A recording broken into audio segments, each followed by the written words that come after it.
Salam hörmətli tamaşaçılar, siz TNS TV-yə baxırsınız. Mayın 16-sı 2026-cı ildir. Sizinlə Tural Səfərdir. Hər şənbə sizə təqdim edəcəyimiz bu proqramda həftə ərzində baş verən ən mühüm hadisələrdən danışacaq, ölkədə gedən proseslərin görünməyən tərəflərini təhlil etməyə çalışacağıq. Azərbaycan daha bir nüfuzlu beynəlxalq tədbirə ev sahibliyi edir. Sabah, mayın 17-sində Ümumdünya Şəhərsalma Forumu öz işinə başlayacaq.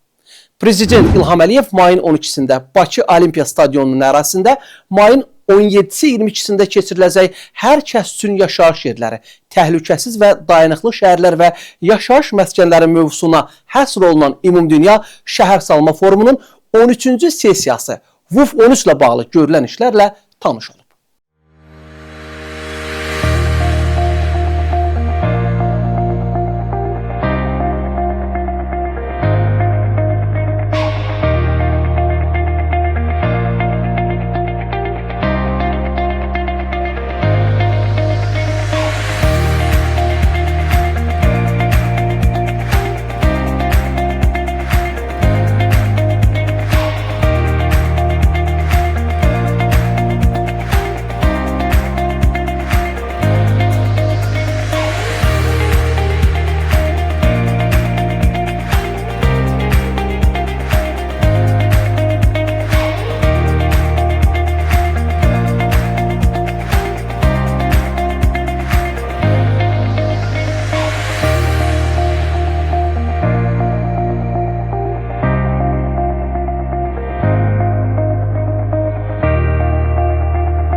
Bakının ev sahibliyi edəcəyi BMT-nin məskunlaşma proqramı və Azərbaycan hökuməti tərəfindən birgə təşkil olunan VUF 13 dünyanın diqqətini yenidən ölkəmizə yönəldəcək. İndiyədək 180-dən çox ölkədən 35 minə yaxın insan qeydiyyatdan keçib ki, bu da artıq VUF tarixində rekord göstəricidir. COP29-dan sonra dünyada ikinci böyük beynəlxalq tədbir olan VUF-un Bakıda təşkili yalnız diplomatik uğur deyil. Bu, Azərbaycanın regional liderə çevrildiyini, müasir şəhər idarəçiliyi modeli yaratdığını təsdiqləyən mühüm faktordur. Tədbirdə Azərbaycan dövləti tərəfindən Qarabağ və Şərqi Zəngəzurda həyata keçirilən misilsiz yenidən qurma və şəhərsarma modeli, həmçinin işğaldan azad edilmiş ərazilərimizdə tətbiq edilən ağıllı şəhər və ağıllı kənd konsepsiyaları, bu regionların yaşıl enerji zonasına çevrilməsi ilə bağlı görülmüş işlər müasir urbanizasiya və ekoloji bərpa əsasında qabaqcıl nümunələr kimi dünya ictimaiyyətinə təqdim ediləcək. Bəs VUF Azərbaycana nə verəcək sualına aydınlıq gətirməmişdən əvvəl bu beynəlxalq forumun keçirilməsinin səbəblərindən danışaq. Qısaldılmış formada VUF, yəni World Urban Forum, Ümumdünya Şəhərsalma Forumu. Forum 2 ildən bir keçirilir və burada hökumətlər, beynəlxalq təşkilatlar, şəhər rəhbərləri, ekspertlər, investorlar və vətəndaş cəmiyyəti nümayəndələri bir araya gəlirlər.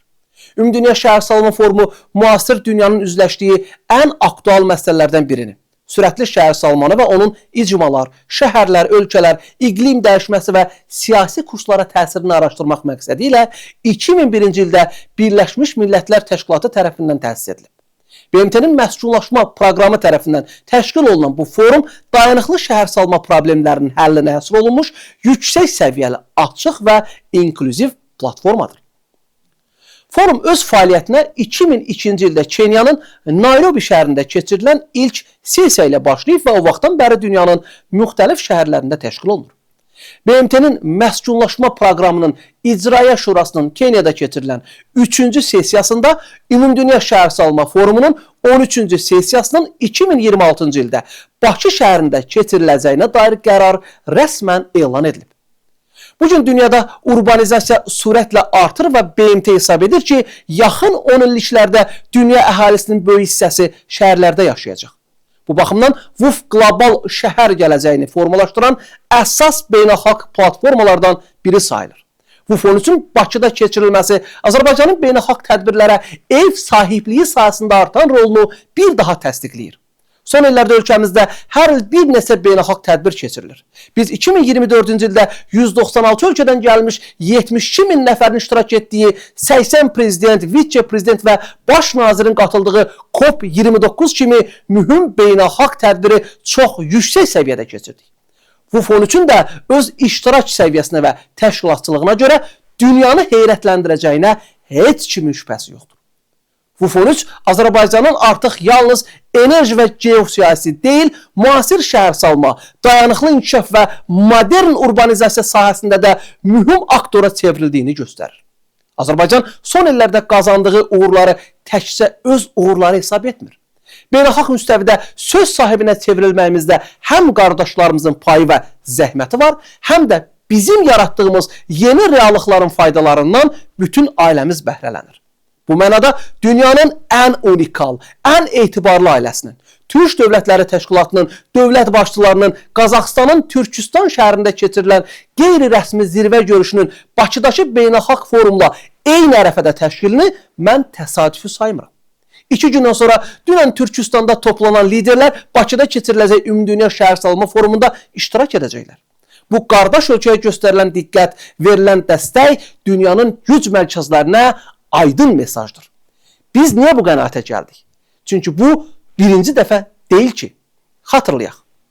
2024-cü il noyabrın 12-sində başlayan COP29 tədbirindən bir neçə gün əvvəl noyabrın 6-sında Qırğızstanın paytaxtı Bişkeşdə Türk Dövlətləri Təşkilatı dövlət başçılarının 11-ci zirvə görüşü keçirilmişdi. Qardaş ölkələrin liderləri həmin dövrdə də lazımi ünvanlara, lazımi mesajları çatdırmışdı. Belə beynəlxalq tədbirlərin təşkili ən azı bir il əvvəl planlaşdırılır və razılaşdırılır. Göründüyü kimi, Türk dövlətlərinin liderləri öz zirvə görüşlərini məhz Azərbaycanda keçiriləcək mühüm beynəlxalq tədbirlər ərəfəsində salmaqla həm birliyimizi nümayiş etdirir, həm də qardaş ölkəyə ən yüksək səviyyədə dəstəklərini ifadə edirlər. Ailə dediyin də belə olar. İndi bu ailənin üzvləri bir-birinə o qədər sıx tellərlə bağlanıblar ki, onları heç bir qüvvə ayıra bilməz. Bizim ailəmiz olan Türk dünyası qlobal güc mərkəzinə çevrilir. Türk Dövlətləri Təşkilatının Dövlət Başçıları Şurasının ötən ilin oktyabr ayında Qəbələdə keçirilən 12-ci zirvə görüşündə Prezident İlham Əliyev bu məsələyə toxunaraq demişdi. Bugün Türk Dövlətləri Təşkilatı sadəcə əməkdaşlıq platforması deyil, ciddi geosiyasi mərkəzlərdən biri kimi formalaşır. Təşkilatımızın beynəlxalq səviyyədə nüfuzunun artması məmnunluq doğurur. Ortaq tarix və etnik köklərimiz, müştərək milli mənəvi dəyərlərimiz bizi bir ailə kimi birləşdirir. Daxili siyasi və iqtisadi sabitlik, əhəmiyyətli geostrateji mövqe, müsbət demografiya və gənc əhali, nəqliyyat logistika sahəsində böyük imkanlar, təbii resurslar, habelə hərbi və hərbi texniki sahədə artan potensial TDT-ni qlobal arenada vacib aktora çevirir. Prezident İlham Əliyev Türkistanda keçirilən qeyri-rəsmi zirvə görüşündəki çıxışında da TDT geosiyasi güc mərkəzinə çevrilməlidir dedi. Bugün Türk Dövlətləri Təşkilatının beynəlxalq çəkisi artır, qlobal proseslərdə rolu və mövqeyi güclənir. Keçən il oktyabr ayında Qəbələ zirvə görüşündə sədriliyi qəbul edən Azərbaycan, təşkilat çərçivəsində əməkdaşlığın daha da dərinləşməsi istiqamətində fəaliyyət göstərir. Əziz dostlar, ailəmiz olan Türk dünyası 21-ci əsrin nüfuzlu geosiyasi güc mərkəzlərindən birinə çevrilməlidir. Azərbaycan bundan sonra da Türk Dövlətləri Təşkilatının möhkəmləndirilməsi naminə səylərini əsirgəməyəcək. Diqqətinizə görə təşəkkür edirəm.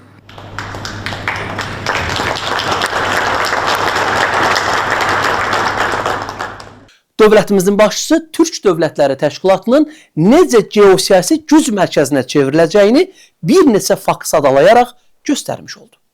Rəqəmsal inkişaf sahəsində Türk dövlətləri ilə əməkdaşlıq uğurla davam edir.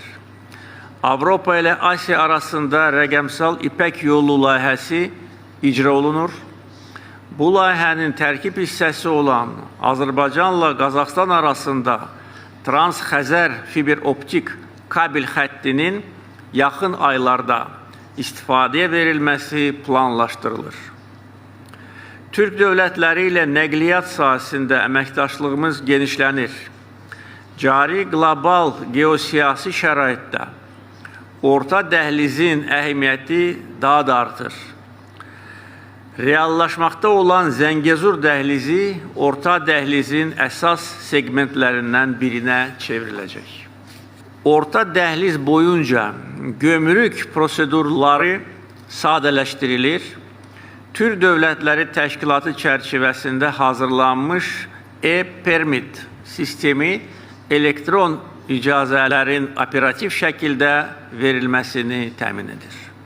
Dünyanın baş yoluna çevriləcək orta dəhliz və onun əsas segmenti olacaq Zəngəzur dəhlizi Türk dövlətlərinin qlobal əhəmiyyətini daha da artırır. Tarixən olduğu kimi bugün Şərqin də bizə ehtiyacı var, Qərbin də. Türk Dövlətləri Təşkilatının dövlət başçılarının növbəti zirvə görüşünün Rusiyadan qəribə səslərin eşidildiyi bir vaxta keçirilməsinin də xüsusi əhəmiyyəti və mənası vardır. Rusiya Dövlət Duması Prezident Vladimir Putinə Rusları qorumaq üçün digər ölkələrə qoşun göndərməyə icazə verən qanun qəbul edib. Yeni qanunvericilik düzəlişləri prezidentin ölkə sərhədləri xaricində silahlı qüvvələrdən istifadə sahəsində səlahiyyətlərini əhəmiyyətli dərəcədə genişləndirir. Rusiyanın bu addımı əsasən postsovet ölkələrini təhdid edən faktdır. Ukraynada Rusları müdafiə etmək adı ilə işğalçı müharibə aparan Rusiyanın gələcəkdə eyni bəhanə ilə digər respublikalara hücum etməyəcəyinə zəmanət yoxdur. Rusiya Xarici İşlər Naziri Sergey Lavrov dəfələrlə bəyan edib ki, xaricdə yaşayan rusların və rus dilli vətəndaşların hüquqlarının, eləcə də rus dilinin işlədilməsi hüququnun müdafiəsi ölkənin xarici siyasətinin prioritetlərindən biridir. Son illər rus dilli əhalinin müdafiəsi adı ilə ayrı-ayrı ölkələrə ciddi təzyiq göstərilir. Xüsusən Orta Asiya dövlətlərinə. İndi Putinin hədəfində Orta Asiyadakı türk dövlətləridir. Son dövrlər Mərkəzi Asiyada yerləşən türk dövlətlərinin Rusiya xəttindən xeyli uzaqlaşması, müstəqil siyasət yürütməsi, Türk Dövlətləri Təşkilatının güclənməsi Rusiyanı həm ciddi narahat edir, həm də qıcıqlandırır. Rusiya Mərkəzi Asiyada və Cənubi Qafqazda təsir imkanlarını itirir. Bu vəziyyət Rusiyanın birinci qlobal güc kimi əhəmiyyətinin azalmasına, sonra isə parçalanmasına gətirib çıxara bilər. Ona görə də Putinin ağlına axmaq fikirlər gəlir. Rusiya prezidenti axmaq ideyalarını reallaşdırmaq fikrinə düşəndə bu fotoya diqqətlə baxsın. Bu mənzərənin olmaması üçün Rusiya 200 ildən çox başımıza olmazın müsibətlərini gətirdi, amma bacarmadı. Türk dövlətləri indi bir yerdədir və çox güclüdür. Rusiyada indi başa düşürlər ki, məsələn Qazaxıstanın ünvanına nəsə deyəndə bu artıq Türkiyənin, Azərbaycanın, Özbəkistanın, Qırğızıstanın, Türkmənistanın, Şimali Kiprin də ünvanına deyilmiş sayılır. Məqsədli şəkildə Macarıstanın adını çəkmədim. Orbandan sonra Macarıstanın necə siyasət yürüdəcəyi ilə bağlı bizdə aydın fikir yoxdur. Dünən Türkistanda Macarıstanın yeni baş naziri Peter Madyar yox idi. Biz son illərdə Türk Dövlətləri Təşkilatının dövlət başçılarının zirvə görüşlərinin demək olar ki, hamısında sabiq baş nazir Viktor Orbanı görmüşük. Orbanın seçilməməsinə görə sevinən bizdəki parabeyinlər anlamır axı, TDT-nin güclənməsi və genişlənməsindən narahat olan qüvvələr nə oyunlar çıxarırlar. Dünyada baş verən qlobal proseslərin mahiyyətini anlamayan bəzi boşboğazlar ağıllarına və ağızlarına gələni danışırlar. Boşboğazlardan danışmışkən deyim ki, bizdə boşboğazlıq artıq bəzi insanların həyat tərzinə çevrilib. Qanan da, qanmayan da hər mövzuya münasibət bildirir. Bakı Metropoliteni Qapalı Səhmdar Cəmiyyətinin sədri Vüsal Aslanovun yerli mediaya verdiyi müsahibədə səsləndirdiyi bir fikir gündəmə bomba kimi düşdü. Əslində Metropolitenin rəisi bomba falan partlatmayıb. Bizim Türkistandan Moskvaya atdığımız raketin qəlpəsi Vüsal Aslanova dəyib. Sosial media mühəndisləri iş başındadır. Bugün dünyanın əsas gündəm mövzularından biri olan Türk Dövlətləri Təşkilatının dövlət başçılarının zirvə görüşünü, Bakıda keçirilən Ümumdünya Şəhər Salma Forumunu ölkə daxilində arxa plana keçirməyə cəhd elədilər. Metropolitenin rəisinin fikirlərini yanlış yozaraq yeni gündəm yaratmağa çalışdılar. Bugün sosial şəbəkələrdə mahiyyətinə varmadan axına qoşulan bir sürü var. Kənardan idarə olunan bu sürü istədiyi adamı qaralayır, linç edir. Belə narahat məlumatlar isə adətən Azərbaycanda keçirilən nüfuzlu beynəlxalq tədbirlər zamanı Türk dünyasının gələcəyi ilə bağlı mühüm qərarların qəbul edildiyi ərəfələrdə dövriyyə buraxılır. Diqqət etsək görərik ki, bu adamlar ölkəmizin uğurları barədə bir kəlmədə danışmır, yazmır. Niyə? Çünki bu onların missiyası deyil axı. Onların işi qaralamaqdır, ləkələməkdir, insanlar arasında mənfi fikir formalaşdırmaqdır. Gəlin görək, Vüsal Aslanov nə deyib? Metro elə bir nəqliyyat növüdür ki, həm sürətinə, həm intervalına, həm rahatlığına görə hər kəs öz evinin yanında istəyir. Bəli. Amma nəzərə alsaq ki, digər nəqliyyat növlərlə müqayisə etsək, metro ən bahalı tikinti, investisiya tələb edən infrastruktur obyektidir. Yeni stansiyaların yerləri müəyyənləşdirildiyi zaman çox ciddi təhlillər aparılır. Bakı şəhərinin artıq rəqəmsal ekizi mövcuddur. Mövcud olan bütün nəqliyyat, infrastruktur, yaşayış yerləri, iş yerləri hamısı həmin proqram təminatında mövcuddur və perspektivdə olan inkişaf da öz əksini tapıb. Təbii ki, çox yerə ehtiyac var ki, biz bunu inkişaf etdirək, amma bunu mərhələli şəkildə etməyimiz məcburidir. Bütün inkişaf perspektivləri simulyasiya olunaraq ona əsasən biz yeni stansiyaların yerlərini müəyyənləşdirməyə çalışırıq. Burada bir incə nüans var. Siz qeyd etdiyiniz Binəqədi biz daha tez işləyirik. Bakıxanov qəsəbəsi, Qaraçuxur, Yeni Yasamal. Nəzərə alsaq bu tip yerlərdə metro stansiyasını tiksək, həmin şəxslər, həmin vətəndaşlar şəhərin mərkəzinə gəlməyə çalışacaqlar. Şəhərin mərkəzində onsuz da bizim mövcud, çox artıq yüklənmiş infrastrukturumuz tamamilə iflic vəziyyətə düşə bilər. Onun üçün ilkin məqsəd şəhərin mərkəzini şaxələndirmək, şəhərin mərkəzindən bir neçə alternativ istiqamət üzrə gəlməyi təmin etmək, ondan sonra digər əraziləri həmin şəbəkəyə qoşmaq mümkün ola bilər. Məsəl üçün, Xırdalan, Masazır çox sual verilən sahədir. Amma onlara qoşa biləcəyimiz bugünkü gündə bir metro xəttimiz mövcud deyil. Yaşıl xətt onsuz da doludur və interval problemi var. Amma Bənövşəyi xətt bugünkü gündə fəaliyyət göstərir, amma qısa olduğu üçün çox böyük yük aparmır. Cəmi bizim sərnişin daşımamızın 3%-ni təmin edir. Adam nə deyir ki? Deyir ki, Binəqədidə, Qaraçuxurda, Yeni Yasamalda metro tiksək, insanlar şəhərin mərkəzinə metro ilə gələcək. Onsuz da hər gün sıxlıq müşahidə edilən 28 may stansiyası daha da yüklənəcək. Vüsal Aslanov demir ki, Qaraçuxurda yaşayanlar şəhərin mərkəzinə gəlməsin. Demək istəyir ki, şəhər əhalisinin hamısını mərkəzə metro ilə daşımaq olmaz. Metro ən rahat, ən sürətli nəqliyyat vasitəsidir. Qaraçuxurda metro olsa, heç kim şəhərin mərkəzinə avtobusla gəlməyəcək. Bu zaman metrodakı sıxlığı təsəvvürünüzə gətirirsiniz. Bakı metrosunun rəhbəri düz deyir də. O zaman bu nə qışqırıqdır, nə hoydu-hoydudur. Millət vəkili Fazil Mustafa Vüsal Aslanovun çıxışından belə başa düşüb ki, Bakı metropoliteninin rəisi Bakıxanovda Binəqədidə yaşayan insanlara ikinci növ vətəndaş kimi baxır və düşünür ki, onlar şəhərə əziyyətlə gəlməlidir. Çünki şəhərin mərkəzi daha çox elit məkandır və bu məkana ikinci növ vətəndaşlar rahatlıqla çatmamalıdır. Hörmətli Fazil bəy, siz də belə deyəndən sonra mən sosial şəbəkələrdəki sürüyə daha nə deyim? Fazil Mustafaya təklif edirəm ki, bütün məsələlərdə belə obyektiv olsun. Məsələn, bu yaxınlarda İqtisadiyyat Nazirimiz Mikayıl Cabbarov deyib ki, mövcud iqtisadi artım templəri Azərbaycanın potensialına uyğun deyil və bu göstəricilər bizi qane etmir. Hörmətli Mikayıl müəllimin dediyindən belə başa düşülür ki, biz hər şeyi düz edirik, amma iqtisadiyyatımız geri gedir. Millət vəkili Fazil Mustafa iqtisadiyyatımızın niyə 0,13% gerilədiyini bu sahəyə cavabdeh şəxslərdən soruşa bilər. Fazil bəyin səsi gəlmir. Mən Bakı metrosunun rəhbərini tanımıram. Həyatda bir dəfə də olsun görməmişəm. Biz ədalətli və obyektiv olmalıyıq. Mən Vüsal Aslanovun çıxışının tam versiyasına baxdım. Adam çox savadlı və məntiqli danışır. Bakıda tramvay xəttinin çəkilişinin niyə metropolitenə tapşırıldığını, Bakı busun, Bakı taksinin nəyə görə Bakı metrosuna birləşdirildiyini çox aydın şəkildə izah edir. Vüsal Aslanov sahədə yenidir. Ancaq hiss olunur ki, öz üzərində çox ciddi şəkildə işləyir. Rəhbərlik etdiyi sahəni incəliklərinə qədər öyrənir. Ədalət naminə deyək ki, Bakı metrosunda xeyli dəyişiklik var. Metrodan hər gün istifadə edən sərnişin kimi deyirəm. Mən bugün metroda 1-2 il əvvəlki problemləri, sıxlığı görmürəm. İldə 1-2 dəfə metroya düşməyən adamlar Vüsal Aslanovun bu videosunu paylaşıb yazır ki, Allah Tağı müəllimə rəhmət eləsin.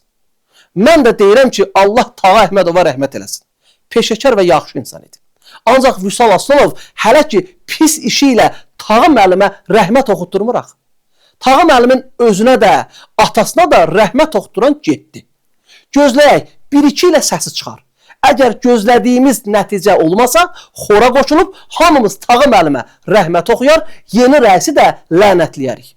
Şəxsən mən belə olacağına inanmıram. Dövlət başçısı onun potensialını, bazarını qiymətləndirməsəydi, mayın 7-sində imzaladığı fərmanla Bakının ictimai nəqliyyat sahəsindəki demək olar ki, bütün yükünü Bakı metrosunun, hazırda isə onun rəhbəri olan Vüsal Aslanovun çiyninə qoymazdı. Əslində, dövlət hər birimizin çiyninə bir yük qoyub. Bu, indiki qarışıq dünyada dövlətimizə sahib çıxmaqdır. O başqa məsələdir ki, başqa dövlətlərin kimlərinsə çiyninə qoyduğu yüklər də var.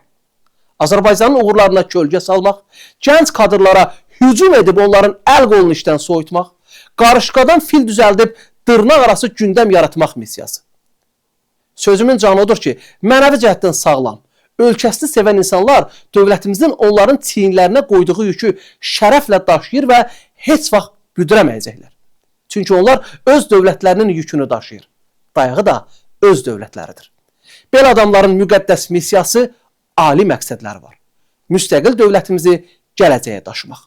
Başqa dövlətlərinin yükünü aparanlar isə bir gün o yükün altında əzilməyə məhkumdur. Çalışaq, əzilən olmayaq. Hələlik.